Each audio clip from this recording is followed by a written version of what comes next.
Why do some people get rich while others, who work just as hard, stay poor? This isn't a new question. In fact, it was being asked thousands of years ago in the richest city in the world, Babylon.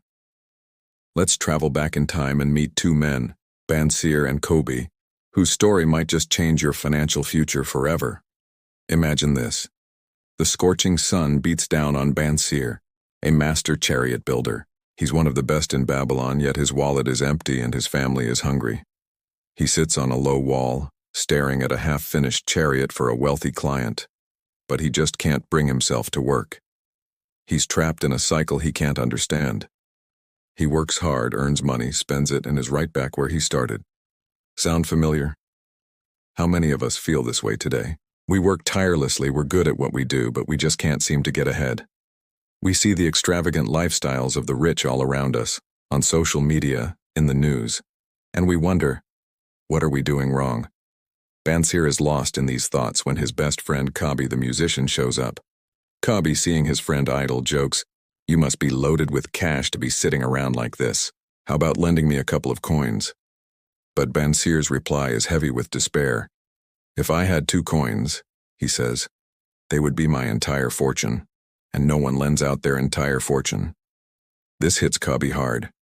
He's a talented musician, famous in the city, but he's just as broke as his friend. 2 skilled, hard-working men living in the wealthiest city on earth, and they don't have 2 coins to rub together. This is the moment the story really begins. This is the moment of realization. Bansir explodes with frustration. "Are we just dumb sheep?"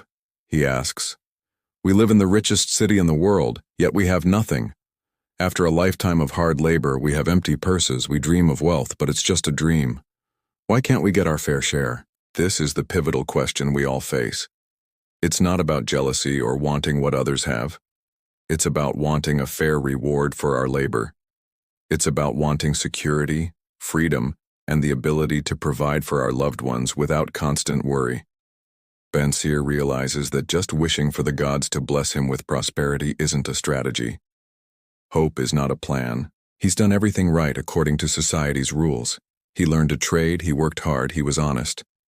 But it wasn't enough. Kobbi, listening intently, adds his own frustration. He longs for a better lyre, an instrument that could create music so beautiful even the gods would be delighted. But that dream is just as far away as Bansir's wealth. They are both stuck, not because they are lazy or untalented, but because they are missing a key piece of the puzzle. They watch the slaves hauling water for the king's gardens and realize, with a chilling clarity, that they are not so different. They might be free men, but they are living slavish lives, working, and getting nowhere. Then Kobbi has an idea. "Maybe," he says, "we could find out how others get rich and just do what they do." It sounds so simple, almost too simple. But think about it.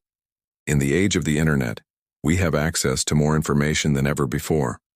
We can learn from millionaires, billionaires, investors, and entrepreneurs. The knowledge is out there. But are we actively seeking it? Or are we just hoping to figure it out on our own? They immediately think of their old friend, 𝐸. He's known as the richest man in all of Babylon. So rich, the king himself asks for his financial advice. And importantly, 𝐸 wasn't born rich. He started with nothing, just like them. This gives them hope.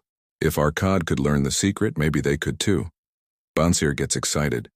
"Income, that's it," he exclaims. "I want an income that keeps flowing into my purse whether I'm working or not." This is the fundamental shift in thinking that separates the wealthy from everyone else. They don't just work for money, they make their money work for them. They build systems that generate income, what we now call passive income. This is the golden stream that keeps a purse full no matter how much you spend. This isn't about some get-rich-quick scheme. It's about understanding the principles of wealth. And then comes the most important realization of all. Kobbi says, "Bansir, you made me realize why we've never found wealth. We never actively sought it." Think about that. Bansir dedicated his life to becoming the best chariot builder, and he succeeded. Kobbi strove to be a masterful musician, and he succeeded. They achieved what they focused on, but they never focused on building wealth. They just hoped it would happen as a byproduct of their hard work. This is the lesson. Wealth isn't an accident. It's a skill. It's a subject you must study, a goal you must actively pursue with the same dedication you would give to mastering a craft or building a career. Your focus determines your reality. If you focus only on your job, you'll become good at your job. If you focus on learning the rules of money, you can become good with money. So what do Bansir and Kobbi do? They don't just sit there and complain. They decide to take action. They resolve to go to 𝐲𝐴𝐽 that very day and ask him to share his wisdom. And in a true sign of his character, Bansir suggests they invite their other childhood friends who are in the same boat, so they can all learn together. This story, written almost a century ago about a civilization from millennia ago, is a mirror for our own lives. Are you Bansir, sitting on the wall, discouraged by your empty purse despite your hard work? Are you waiting for a lucky break or for someone to reward you? Or are you ready to make a change? The first step, the one that Bansir and Kobbi took, is the most crucial. Acknowledge that your current path is not working and decide to actively seek the knowledge to change it. Your journey to wealth doesn't start with a paycheck. It starts with a decision, the decision to learn. Thanks for watching. If this story resonated with you, hit that like button and subscribe for more lessons on building your own financial empire. Let us know in the comments what you're doing to actively seek financial wisdom. See you next time.